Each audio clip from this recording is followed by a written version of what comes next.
How to edit contact card on iPhone. To get started, first of all go ahead and open up the phone application on your phone. The phone app on an iPhone is primarily used for making and receiving calls, including cellular calls, FaceTime audio calls, and FaceTime video calls.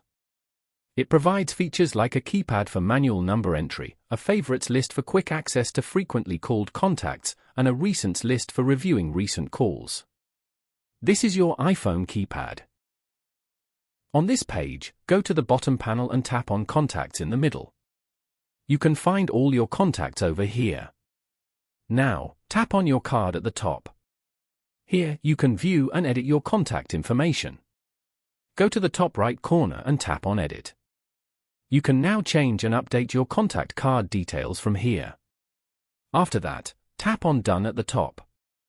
Following these steps, you can easily edit contact card on iPhone.